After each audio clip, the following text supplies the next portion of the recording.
I had no idea that day would change my life forever. Everything felt normal until it didn't. I was on my way home from work, tired but happy. Angelica, my wife, was waiting for me, or so I thought. I hadn't noticed any real shift in our marriage, just the usual ups and downs that come with being together for 6 years. We weren't perfect, but who is? She'd been my rock, my love, and I trusted her implicitly. But fate has a funny way of slapping you in the face when you least expect it. On my way back, I ran into Emily, an old friend. We hadn't seen each other in months, so the sight of her was a welcome surprise. She waved me over, and before I knew it, we were sitting at a cozy cafe, catching up on life. It felt good to talk, to laugh, and to reminisce about old times. But there was something about Emily today that seemed off, something in the way her eyes kept darting around, never really focusing on me. Her smile was thin, forced. We spoke about her work, her new apartment, but I could tell something was weighing on her. After a bit of small talk, she leaned in closer, her voice dropping to a whisper. "Jason, I need to ask you something, and I'm sorry if this is out of the blue."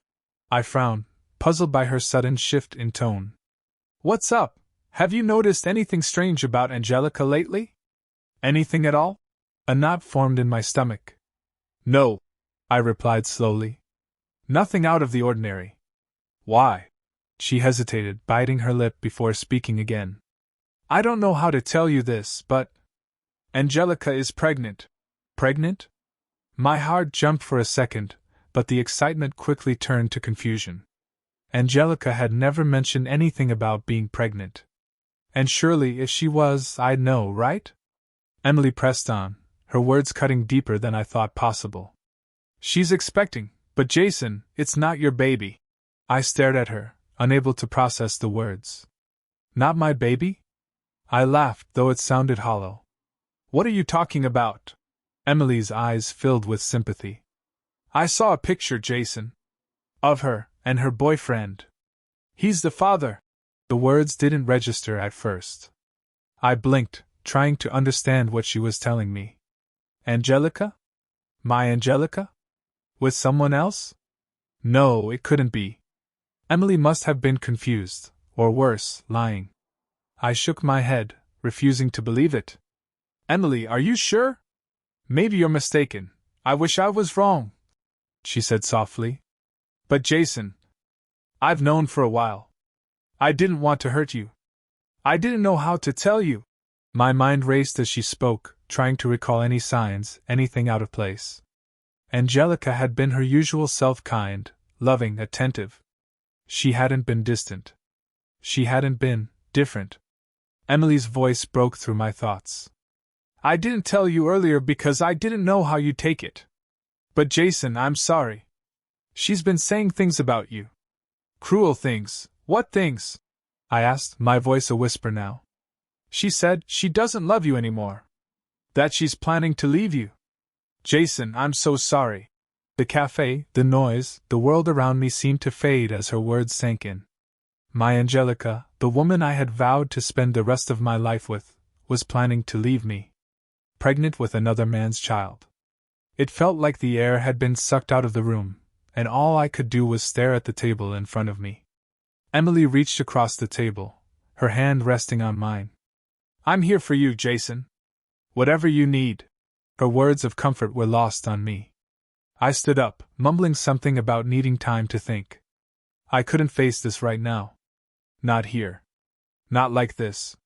On the way home, I couldn't stop replaying the conversation in my head. Angelica? Pregnant? I shook my head again. It couldn't be true. Emily had to be lying, trying to stir trouble for reasons I couldn't understand. Angelica loved me, I knew that. But doubt had already crept in, gnawing at me. Emily was a close friend, but why would she lie about something like this?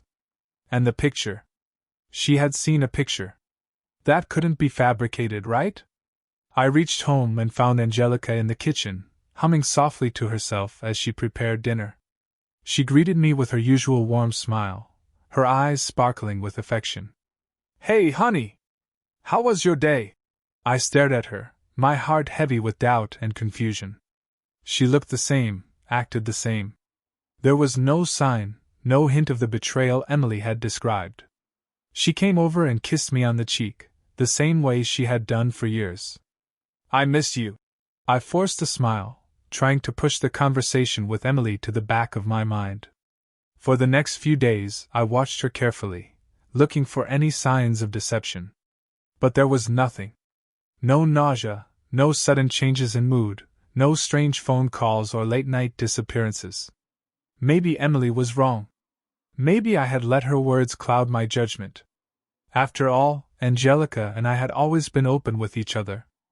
She would have told me if something was wrong, right? But deep down, I couldn't shake the feeling that something was off. It lingered, like a shadow I couldn't escape. And then I found the phone. The discovery of the phone was like stumbling across a buried landmine. It was Saturday, and Angelica had gone out to run some errands. I was doing some much-needed cleaning around the house, focusing on the ventilation system that had been acting up. It was a tedious job, but it gave me time to think, to clear my head of the gnawing doubts that had been haunting me since Emily's revelation. As I unscrewed the vent cover, something shiny caught my eye. There, wedged deep in the vent, was a phone, an iPhone 13. My first reaction was confusion. Angelica and I couldn't afford a phone like this. We were barely getting by with the old models we had. I wondered if it could be hers, but she'd never mentioned having a second phone. I pulled it out, dusted it off, and instinctively hit the power button. To my surprise, it lit up without a password prompt. That was strange. Who leaves their phone unlocked like that? The screen flickered on, and the first thing I saw was a series of notifications, missed calls, text messages. But it wasn't the notifications that sent a chill down my spine. It was the background photo. Angelica. But not just Angelica. Angelica, with a man I had never seen before. They were in each other's arms, smiling like two people madly in love. And the man? He was tall, muscular, and clearly much younger than me, maybe in his early 30s. He was black, with a confident grin that only deepened the pit forming in my stomach. I froze, staring at the screen, my mind struggling to process what I was seeing. The doubts Emily had planted in my mind rushed back, overwhelming me. I swiped through the phone, heart pounding, hands trembling. I didn't know what I was looking for, but I couldn't stop myself. And then I found it. Photos. Dozens of them. Angelica and this man, her lover, together in all sorts of intimate positions. Some in hotel rooms, some in public places I didn't recognize. They looked so happy. So in love. It was as if I was peering into a life she had kept hidden from me, a life where I didn't exist. I felt like I was going to be sick. But the worst part was yet to come. My finger hovered over a video thumbnail. For a second, I hesitated. Did I really want to see more?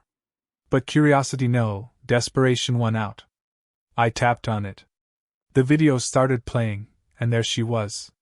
Angelica, lying in bed with this man. She was laughing, looking carefree and beautiful, as if nothing in the world could touch her.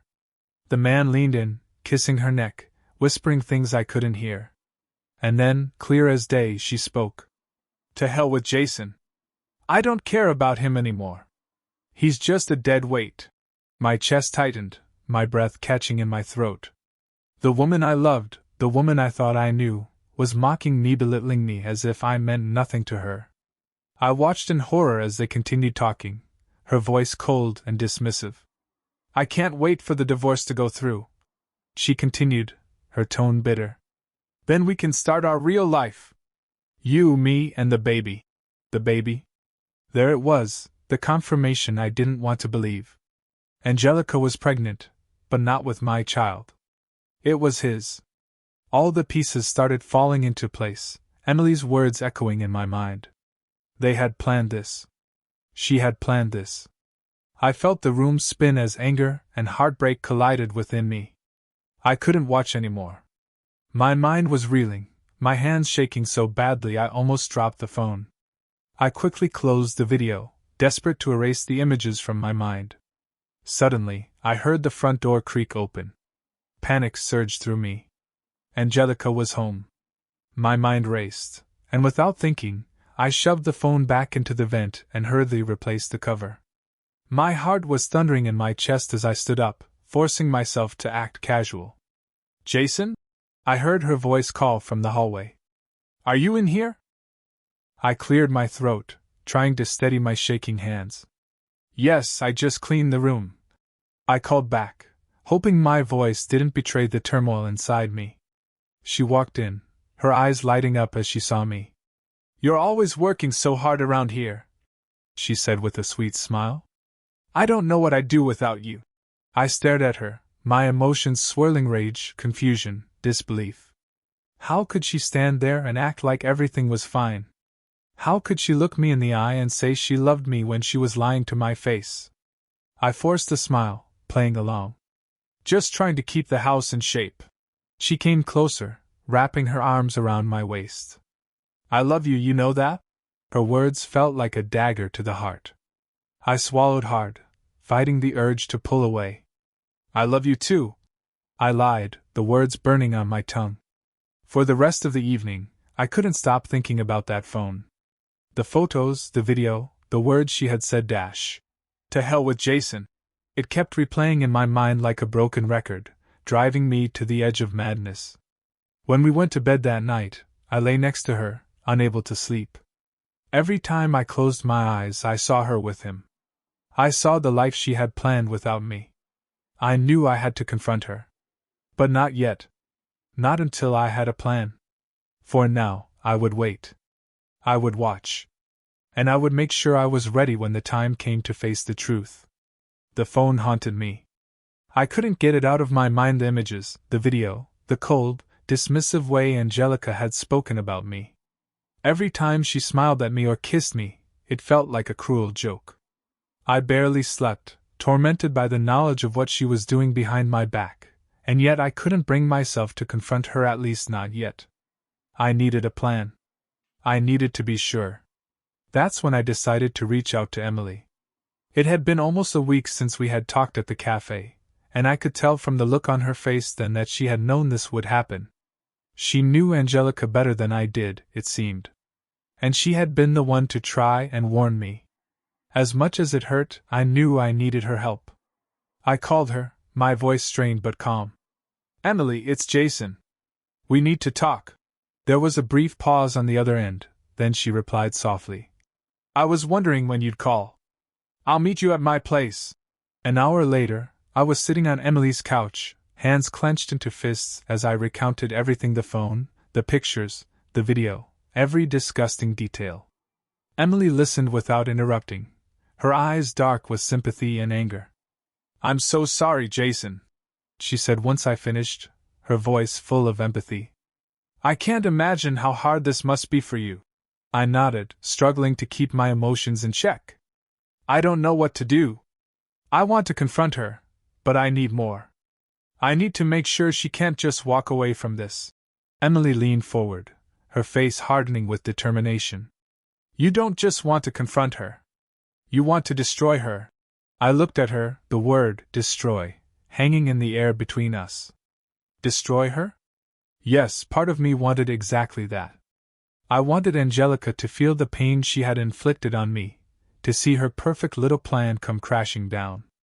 "What do you have in mind?" I asked, my voice low. Emily glanced around, as if the walls had ears, before speaking again. "We need to catch her in the act. Expose her for what she is. You said she's planning to divorce you, right? She probably thinks she's got everything figured out. But what if you turn the tables on her? Make sure she's the one left with nothing." I raised an eyebrow. "How do we do that?" Emily's lips curved into a grim smile. "We make sure she's caught red-handed. Get evidence, more than what's on that phone. And then we hit her where it hurts publicly. Angelica cares about appearances, right? She's been playing the doting wife to everyone around you. If we ruin that image, she'll crumble." I thought about it, my heart racing. She was right. Angelica cared about how she looked, about what people thought of her. She had been playing me for a fool while pretending to be the perfect wife. If I exposed her infidelity in front of everyone, she wouldn't be able to walk away unscathed. We'll need to be careful, Emily continued. Make sure we have everything lined up before you confront her. You can't give her a chance to deny it or twist things in her favor. I nodded, the plan forming in my mind. I'll need your help, I'm with you, she said without hesitation. We spent the next few hours coming up with a detailed plan. Emily would help gather more evidence, and when the time was right, I would confront Angelica with everything. I would make sure she had no way out. No more lies, no more manipulation. This time, I would be in control. By the time I left Emily's place, I felt a grim sense of purpose. The days of pretending were over. The next morning, I went back to the vent and retrieved the phone. I had gone over it a dozen times by now, memorizing every sordid detail, but I needed more. If I was going to confront Angelica, I needed to be absolutely certain there were no loose ends. I started monitoring her every move, looking for anything that would give me more leverage. She was too comfortable, too confident in her little affair. And that would be her downfall. Finally, after days of tense waiting, I was ready. That evening, when she came home, I was sitting in the living room, her phone on the table in front of me. She smiled as she walked in, oblivious to the storm brewing. Hey, honey, she greeted me, moving toward me for a kiss. But this time, I didn't get up. I didn't smile. Sit down, Angelica, I said, my voice flat. She paused, her brow furrowing. What's wrong? Just sit down. Slowly, she lowered herself onto the couch across from me, her expression shifting to one of suspicion. What's going on, Jason? I picked up the phone, holding it in my hand like a weapon. You forgot something, I said, tossing it to her. It landed in her lap, and she looked at it, confusion crossing her face. What is this? She asked, but her voice had already lost its sweet tone. She knew. I leaned forward, my eyes locked on hers. I found your little secret. All of it. The pictures, the video, the plans to divorce me. My voice shook with barely contained rage. You've been lying to me this whole time. For a moment, she said nothing, her face carefully neutral. Then, to my shock, she started to laugh. It was a cold, cruel laugh that sent chills down my spine. Oh, Jason, she said, shaking her head. You really are a fool, aren't you? I stared at her, my anger boiling over. You think this is funny? You've been cheating on me, Angelica. You've been planning to leave me for another man, and you're sitting there laughing? She crossed her legs, leaning back against the couch with a smug smile. I'm laughing because you're pathetic. Did you really think I'd stay with you forever? Look at you. You're a lowlife. A loser. I felt like she had slapped me. The words cut deep, but I refused to let her see how much they hurt. Why, Angelica? Why would you do this? She rolled her eyes, her voice dripping with disdain. Because I was bored, Jason. You're dull. You're predictable. And frankly, you were never good enough for me. I clenched my fists, my vision blurring with rage. I loved you. I gave you everything. She laughed again, louder this time. You gave me nothing. You think I married you out of love? Please. I married you because I thought I could control you, and for a while I did. But then I realized something. You're weak. You've always been weak. I stood up, unable to sit there any longer. You're sick. She didn't flinch. No, Jason. I'm just honest. You should try it sometime. I shook my head, disgusted. You're going to regret this. Her smile faded slightly, but her eyes were still cold. Oh, I doubt that. By the time I'm done, you'll be the one begging for mercy. Without another word, I turned and walked out of the room, her cruel laughter following me like a shadow. But this wasn't over. Not by a long shot. I was going to make her pay for everything she had done. And with Emily by my side, I knew exactly how to do it. After Angelica's cruel tirade, any remnants of love or affection I had for her evaporated. Her blatant contempt fueled a fire within me, a burning desire not just for revenge, but for justice. She thought she could humiliate me, discard me like yesterday's news. She had no idea who she was dealing with. I called Emily as soon as I left the house. It's time, I said, my voice steely with determination. Meet me at the cafe in an hour, she replied. We have work to do. An hour later, we were huddled over a table, plotting every detail. Emily had managed to acquire more evidence: emails, messages, even financial records showing that Angelica had been siphoning money from our joint account to fund her lavish escapades with her lover. It was worse than I thought. She's been playing you for a fool, Emily said, her eyes flashing with anger. But we're going to turn the tables. I nodded, a grim smile forming on my lips. I want everyone to see her for who she really is. Over the next few days, we set our plan into motion. Emily had connections with a few influential people in town, people who could help spread the word once the truth came out. We compiled all the evidence into a neat package, ready to be unleashed at the perfect moment. The town's annual gala was fast approaching, a glamorous event that Angelica wouldn't miss for the world. She loved to parade around, basking in the admiration of others.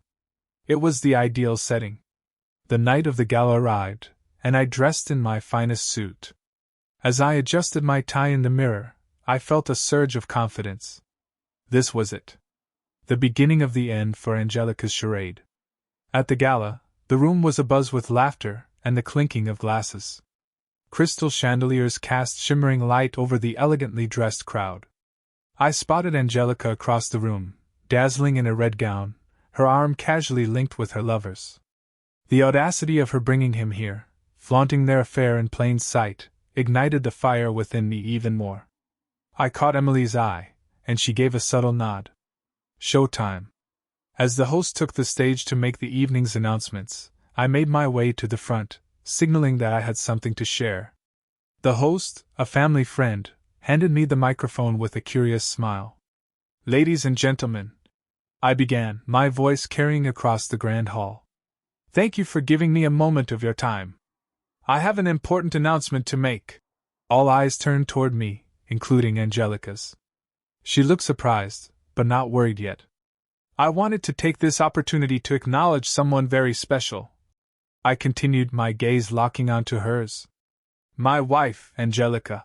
A polite round of applause echoed through the room. Angelica smiled demurely, playing the part of the gracious spouse. Angelica has been the light of my life for the past 6 years, I said, my tone steady. But recently, I've discovered just how radiant she truly is. Confusion flickered across her face. You see, Angelica has been moonlighting in ways I never imagined, I said, holding up a USB drive. And I'd like to share with all of you the shining example she's set. Before she could react, the large screens around the room lit up, displaying the incriminating photos and messages. Gasps and murmurs spread like wildfire. Angelica's smile vanished, replaced by a mask of horror. Jason, what are you doing? She screeched, her voice slicing through the shocked silence. I looked at her, feigning innocence. Just highlighting your extracurricular activities, dear. After all, you deserve recognition for your dedication. Her lover tried to pull her away, but she shook him off, storming toward me with fury etched on her face. You think this is going to hurt me? You're pathetic. A sniveling little man trying to play hero. I met her gaze unfazed. No, Angelica. I'm just setting the record straight. She laughed bitterly. You really believe anyone here cares about your little sob story? They all know you're a nobody, a worthless speck. And now you've just made a spectacle of yourself. Funny, I replied calmly. From where I'm standing, it seems you're the one on display. People began whispering, their judgmental eyes fixed on her. The tide was turning. Her expression twisted into a sneer. You think this will stop me? I can have any man I want. You're just a stepping stone, a mistake I intend to erase. Emily stepped forward, her voice loud enough for all to hear. And fraud? Embezzlement? Those are mistakes that are hard to erase, Angelica. Angelica's eyes widened. What are you talking about? Emily smiled coolly. Oh, didn't you know? Transferring funds without authorization is a crime. We have all the evidence. The authorities have been notified. Panic flashed across Angelica's face. She spun to face the crowd, her composure slipping. You can't prove anything. They're lying. But the crowd was unmoved, their faces reflecting disdain and disbelief. Her lover quietly slipped away, disappearing into the sea of onlookers, leaving her standing alone. I took a step closer. It's over, Angelica. You can drop the act. Her eyes darted around, seeking an escape. Finding none, she turned back to me, her expression hardening. You think you've won? This is just a minor setback. I will come out on top, and you'll still be the miserable failure you've always been. I shrugged. Perhaps. But at least I won't be facing charges. As security approached to escort her out, she threw one last venomous glare in my direction. You're going to regret this, Jason. Mark my words. I watched as they led her away, the weight of the past weeks lifting from my shoulders. The room buzzed with renewed chatter, the scandal igniting conversations left and right. Emily came to my side, her eyes filled with a mix of relief and concern. Are you okay? I took a deep breath, releasing it slowly. I am now. She placed a reassuring hand on my arm. You handled that well. Couldn't have done it without you, I admitted, giving her a grateful smile. She tilted her head, a hint of playfulness returning to her eyes. Well, what are friends for? As the night wore on, I felt a sense of closure. Angelica's web of lies had been torn apart, her true nature exposed. It wasn't the ending I had envisioned for our story, but it was the one we both had written through our actions. The next morning, headlines splashed across local news sites and social media. High society scandal unveiled at annual gala. Angelica's fall from grace was swift and unforgiving. Weeks later, as I walked through the park on a crisp afternoon, I realized that despite the pain and betrayal, I had been given a second chance. A chance to rebuild, to find happiness on my own terms. Emily joined me on the bench, handing me a cup of coffee. Penny for your thoughts? I smiled, accepting the warm cup. Just thinking about new beginnings. She nodded thoughtfully. You deserve a fresh start. We sat in comfortable silence, the past finally at rest. The future was uncertain, but for the first time in a long while, I felt hopeful. Life after the gala had begun to settle into an uneasy normalcy. Angelica was out of my life, her public humiliation complete. Her name was tarnished, her reputation in ruins, and as far as I was concerned, she had gotten exactly what she deserved. I should have felt relieved, even satisfied, but there was still an emptiness that gnawed at me. Emily had been a constant support through the entire ordeal. We'd spent more time together, our friendship deepening. It wasn't romantic, at least not yet, but there was an undeniable connection growing between us. I could tell she cared for me, more than a friend maybe, but I wasn't ready to take that step. Not yet. It had been 2 weeks since the gala. I was on my way to Emily's place for dinner, looking forward to an evening of good food and laughter. As I pulled up to her house, I noticed something strange. Her car wasn't in the driveway. Emily never left without telling me, and we always coordinated our plans. I checked my phone, but there were no missed calls or texts. Weird.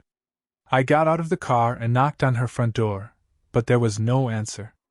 A sense of unease crept over me. Emily was always punctual, always reliable. This wasn't like her. I tried calling her again, but the phone rang through to voicemail.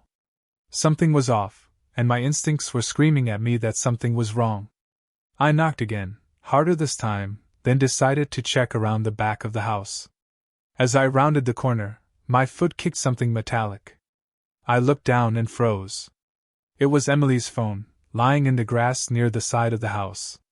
The screen was cracked, and there were traces of dirt on the edges, as if it had been dropped in a hurry or during a struggle. Panic surged through me. This wasn't right. I picked up the phone and ran to the back door. It was slightly ajar, the lock broken. My heart pounded in my chest as I slowly pushed the door open and stepped inside. Emily?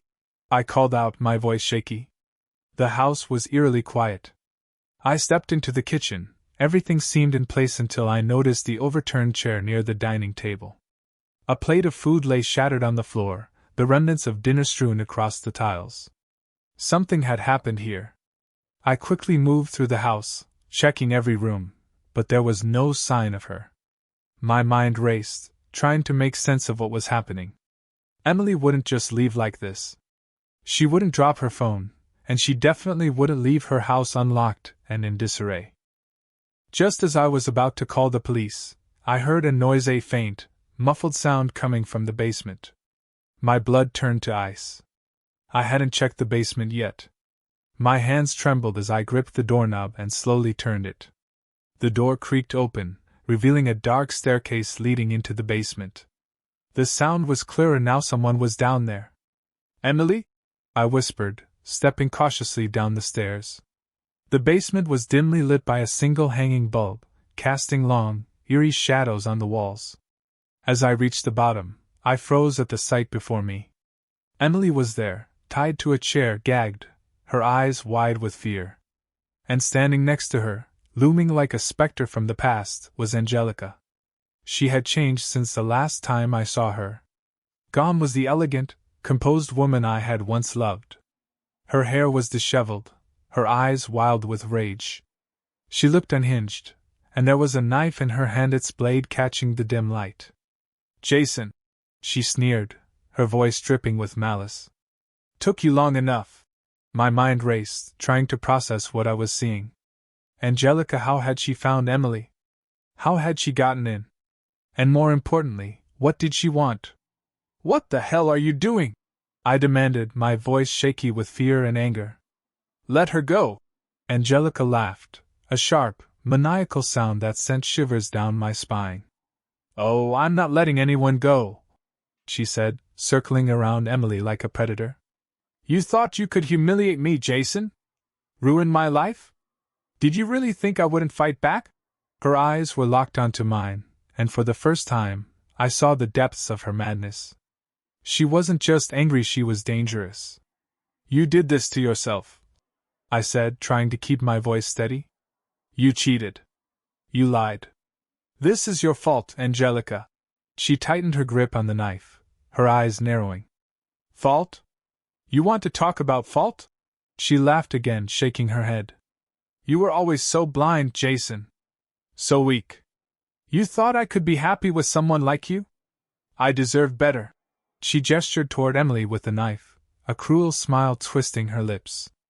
"And now you're running to her? This little nobody? You think she's better than me?" I took a step forward, my heart racing. "Angelica, you need to stop. This isn't you, isn't me?" she spat. "This is exactly who I am, Jason.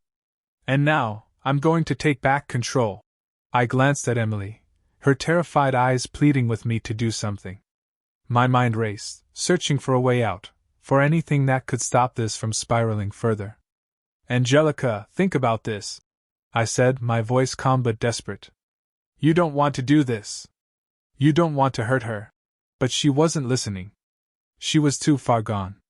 "You took everything from me, Jason," she hissed. "Now I'm going to take everything from you." Before I could react, she lunged at Emily, the knife gleaming in her hand. "No!" I shouted, rushing forward. In the chaos, I managed to knock Angelica off balance, sending the knife skittering across the floor. She screamed in rage, clawing at me, her nails digging into my skin as we struggled. She was stronger than I expected, her fury giving her an almost inhuman strength.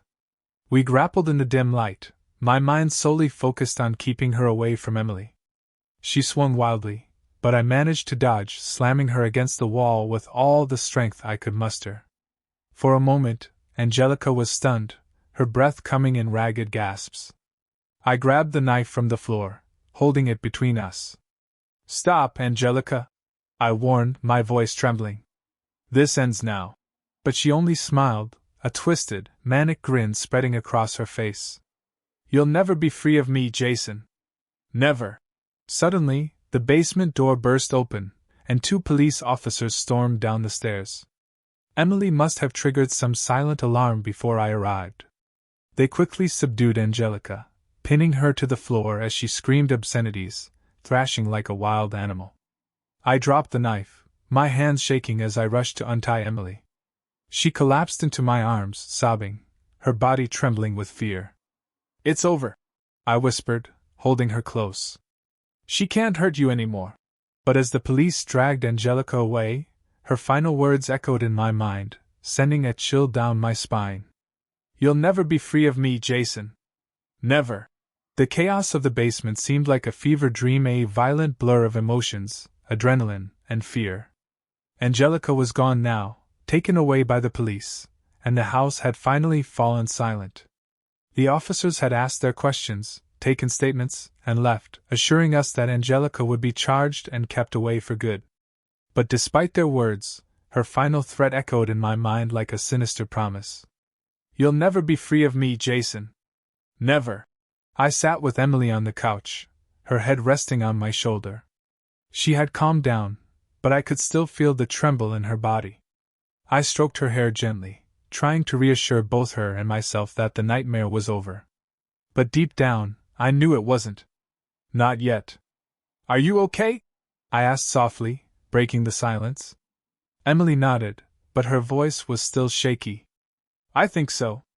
I can't believe she would do something like that. She seemed so deranged. She's gone off the deep end, I said, my own voice laced with disbelief.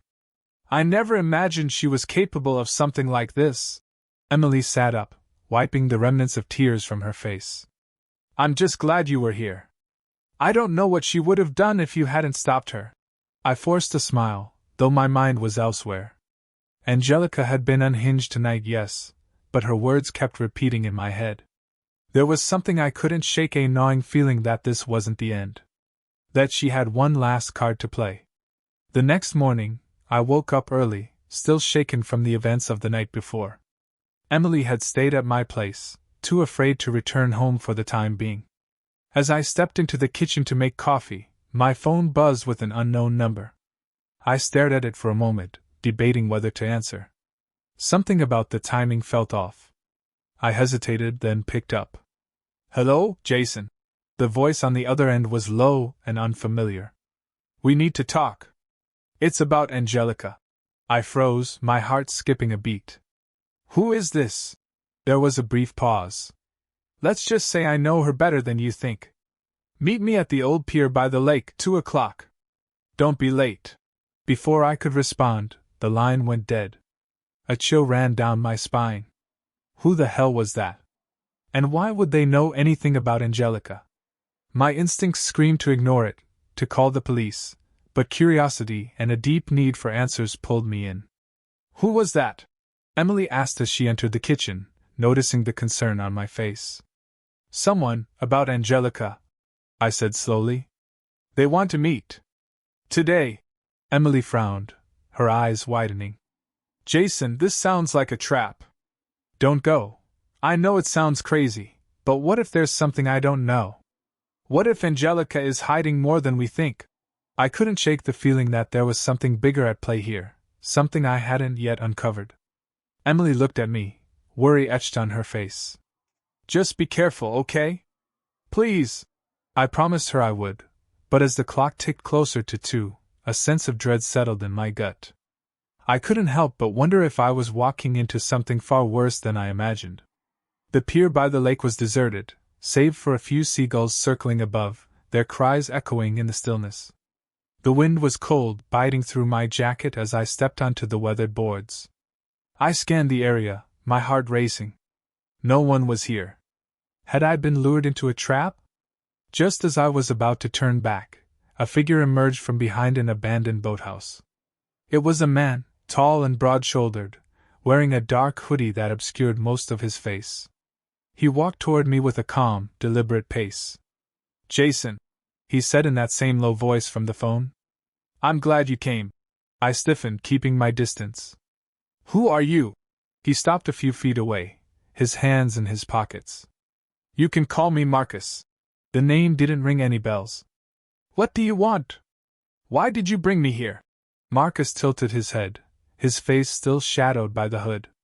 I want to talk about Angelica. About what you don't know. My stomach churned. I know enough. She's a liar, a cheat, and she tried to kill Emily last night. She's gone crazy. Marcus chuckled, a dark, humorless sound. Oh, you think that's the whole story? You really don't know her at all, do you? Anger flared in my chest. What the hell are you talking about? I know what she's done. I've seen the proof. Proof? Marcus scoffed, pulling back his hood to reveal his face. His dark eyes glinted with something unsettling. Angelica didn't just cheat on you, Jason. She was setting you up. I blinked, caught off guard. Setting me up? For what? For everything, he said, taking a step closer. The affair, the money she stole, even the stunt she pulled last night. All of it was part of her plan. She wanted to ruin you. I stared at him, trying to wrap my mind around what he was saying. That makes no sense. She's the one who's ruined. Marcus smiled a cold, calculated smile. Is she?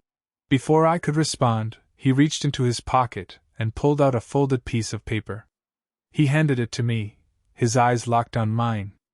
Take a look. I unfolded the paper, my heart pounding. It was a document, an official-looking one. As I scanned the contents, my blood ran cold.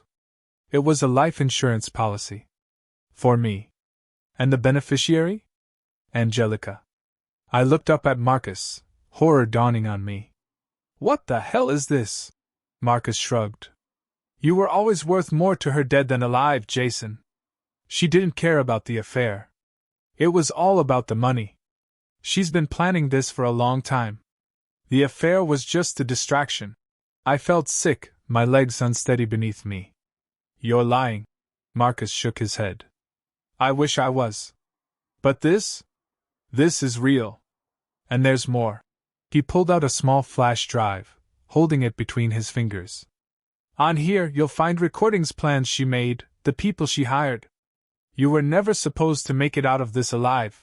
I stared at the drive, my mind spinning. Angelica had been planning to kill me? This whole time? The affair, the scandal, it had all been a smokescreen to cover up her real plan. She was going to make it look like an accident. Marcus continued, his voice eerily calm. The house fire she had planned for next week? That was meant to take you out. She even bribed the right people to look the other way. I staggered back, my breath catching in my throat. You're lying. This can't be true. Marcus tossed the drive into my hand. See for yourself. My hands shook as I gripped the tiny device. Everything I thought I knew about Angelica crumbled before me. This wasn't just betrayal. This was murder. She had been planning to kill me all along. Marcus watched me, his expression unreadable. She won't stop, Jason. Even from behind bars, she has connections. Powerful ones. You need to be careful. I swallowed hard, my throat dry. Why are you telling me this? What's in it for you? Marcus turned, pulling his hood back up. Let's just say I owed her one. And with that, he walked away, leaving me standing alone on the pier, clutching the flash drive that held the key to my survival. The nightmare wasn't over. It had just begun. The drive back from the pier was a blur. My mind raced, tangled in the web of lies and deadly plots that Angelica had spun around me. I couldn't stop replaying Marcus's words in my head. Angelica had been planning my death all along. The affair, the money, everything I thought I had uncovered was only the tip of the iceberg. She had wanted me dead. By the time I reached home, my hands were trembling. Emily was waiting for me in the living room, her eyes widening when she saw the state I was in. Jason? She asked, standing up, her face full of concern. What happened? What did you find out? I sat down, my legs weak, and handed her the flash drive Marcus had given me. It's worse than we thought. She was going to kill me, Emily. Angelica's been planning this for months, maybe even longer. Emily's face went pale as she listened to me recount the conversation at the pier. She looked at the flash drive, her hands trembling. Oh my God, Jason! I nodded. There's evidence on there. Recordings, files, everything. This isn't just about cheating anymore. She's been planning to take my life. For a moment, neither of us spoke. The weight of the truth, the horror of it, settled between us like a heavy fog. Emily finally sat down beside me, her eyes welling up with tears. We have to take this to the police, she whispered, her voice shaking. They need to know, I know, I said, my voice hoarse. We will. But first, I need to make sure Angelica can never hurt me again. Not from jail. Not from anywhere. Emily placed her hand over mine, squeezing it tightly. I'm with you. Every step of the way. That night, I made a call to the detective who had handled Angelica's arrest after the basement incident. I told him about the flash drive and the life insurance policy, and within hours, the police had everything they needed to make the charges against her stick: attempted murder, conspiracy, fraud. Angelica wouldn't be seeing the outside of a prison cell for a very, very long time. It felt surreal knowing that the woman I had once loved so deeply had turned into someone I barely recognized. Someone capable of such cold, calculated evil. But now, it was over.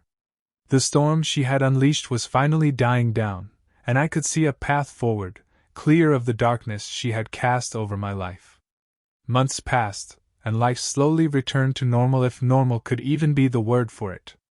Angelica had been convicted, and the trial made headlines, especially when the details of her murderous plot came to light. It was a media frenzy, but I stayed out of the spotlight as much as possible. The important thing was that she was gone, locked away where she could no longer hurt me or anyone else. Through it all, Emily remained by my side, her presence a constant source of comfort and strength. What had started as a friendship rooted in trust and understanding slowly blossomed into something more. She had been my rock through the worst experience of my life, and somewhere along the way, I realized that I couldn't imagine my future without her. One evening, as we sat on the porch watching the sunset, I turned to her, my heart racing in a way I hadn't felt in a long time. Emily, I began, my voice soft. I don't know where I'd be right now if it weren't for you. She smiled, her eyes filled with that same warmth and care that had pulled me through the darkest days. You don't have to thank me, Jason. You've been through so much, and I'm just glad I could be there for you. I took her hand, my heart full of something I hadn't felt in a long time: hope. It's more than that, though. You saved me. And I don't just mean from Angelica. You've given me a reason to look forward again. A reason to believe in happiness. Emily's smile widened, her eyes misting with emotion. You don't have to say that. But I shook my head, gently cupping her face in my hand. I love you, Emily. I've known it for a while now. You've been my light through all of this, and I want to spend the rest of my life with you. Tears filled her eyes as she leaned in, her lips brushing against mine in a soft, tender kiss. When we pulled apart, she whispered, I love you too, Jason. I've been waiting for you to say that. That night, under the stars, I asked her to marry me. It wasn't planned, and I didn't have a ring, but none of that mattered. She said yes, and that was all I needed to know. A year later, we stood together in front of our family and friends, exchanging vows in a simple, beautiful ceremony. It wasn't grand or extravagant, but it was perfect, just the two of us, promising to love and support each other for the rest of our lives. There was no fear, no lingering shadows of the past. Just us, standing at the beginning of something new. Emily and I built a life together, a real life, filled with love, laughter, and the quiet moments of happiness I had thought were lost forever. We moved to a new home, away from the memories of the past, and started fresh. And then, a few years later, our family grew. I'll never forget the moment when Emily told me she was pregnant. The look in her eyes, the joy on her face, it was something I would carry with me for the rest of my life. We welcomed a beautiful baby girl into the world, and 2 years later, a son followed. Life had finally come full circle. The darkness of the past had given way to something beautiful, something bright. I had survived Angelica's betrayal, her lies, and her madness. But more than that, I had found something greater: love, family, and a future filled with hope. Sitting on the porch one summer evening, with our children playing in the yard and Emily beside me, I realized that I was happy. Truly happy. The scars of the past would always be there, but they didn't define me anymore. I had fought through the storm, and I had come out on the other side. And this time, I knew for certain I was free. Jason traveled a path of betrayal, heartbreak, and ultimately redemption. After exposing Angelique's shocking affair and her deadly plans, Jason fought to protect himself and those he cared about. The journey has not been easy, filled with pain, rage, and moments of fear, but he has grown stronger. Emily has become his pillar of strength, and thanks to her unwavering support, he has found love again. In the end, Jason not only survived Angelique's tricks, but also built a new life full of hope, family, and true happiness. One powerful piece of advice: prioritize your own healing and self-worth before seeking closure or revenge. After betrayal, it's tempting to focus on making the other person pay or understanding why it happened, but the real path to recovery is focusing on yourself. Invest time in healing emotionally, rediscovering your own value, and rebuilding your confidence. True closure comes not from confronting the betrayer, but from reclaiming your own happiness and strength. By doing this, you'll find peace and be ready to move forward with a healthier mindset.